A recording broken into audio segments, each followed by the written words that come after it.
Hey, it's Steve Chilcote from Basecamp Real Estate. I just wanted to go over with you today some of the mistakes that I've seen people make over the years when they're buying land. Land can be a really exciting thing to purchase. You might want to do it once in your life, and you get all excited, you fall in love with a piece of land, which is one of the first mistakes. Don't fall in love with a property because you'll push too hard to get it, and you'll either pay too much or overlook things that you should be paying attention to. So let's go over some of those things. First of all, access and utilities. How close are your utilities? If you're buying a piece of hunting land, maybe you don't need that. If you just want to go recreate on it, you're not really worried about utilities, but it has a huge effect on the resale value of that property if you ever want to sell it. So you want to have good access out to a public road. Try to avoid buying properties with a right-of-way across somebody else's place. I've purchased several properties that have right-of-ways, and the problem with it is that no matter how good and ironclad that right-of-way is, your neighbor that you have the right-of-way across will often give you a really hard time when you start doing things on your property, because they've been living there for a long time. They're used to things being quiet, and then all of a sudden you start using the road and they don't like it. So you run into all kinds of problems. They'll try to block you and keep you out of there, not let you do what you want to do with your access. So it's better to buy a piece that has access all the way out to the public. Now, if you have to put an access road in, make sure that you check with zoning and be sure that you can put a driveway from that public road onto the land. Sometimes you don't have the right site distance pulling out, and they won't allow you to put the driveway in. It never hurts to go talk to zoning about a property you're looking at and get the zoning officer to go over what you can and can't do with that property and whether you can access it or not.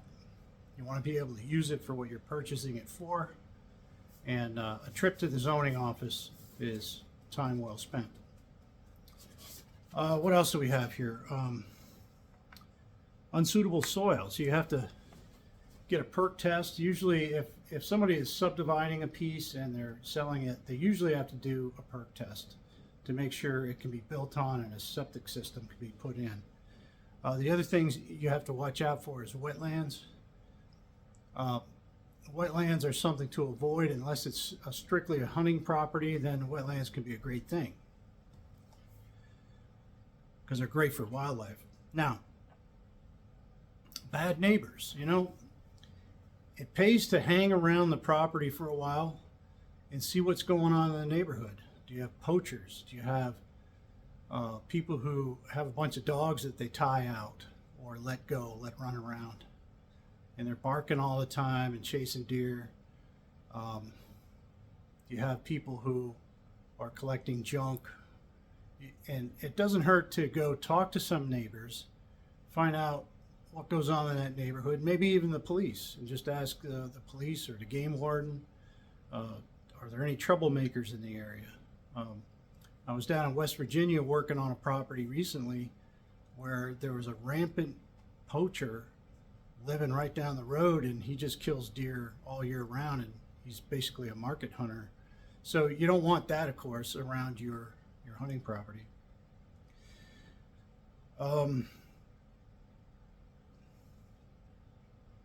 Mineral rights. Always pull the deed. If you're talking to a real estate agent, they should have a copy of the deed available to them that they could get very quickly and just read it. Read the whole thing, see what's going on. It's not necessarily a bad thing to not have your minerals. If you go north of where I live here in Pennsylvania, in the center part of Pennsylvania, there's a lot of coal country up there, and very few people still have their minerals because the coal companies went and bought all the coal rights years ago.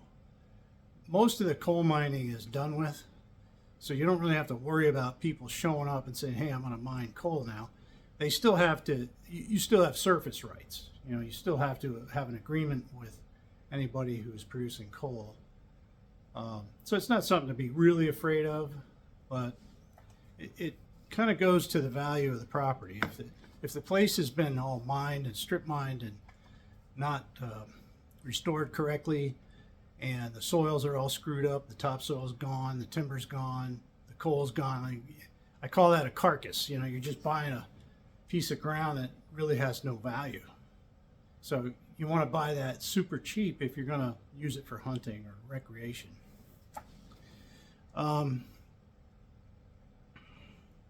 Yeah, so I talked about zoning and boundaries.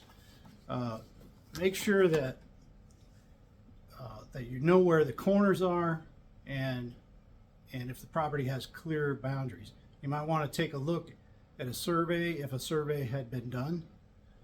A lot of times there are no surveys available, and you may want to hire a surveyor to just chase the line around and reestablish the corners.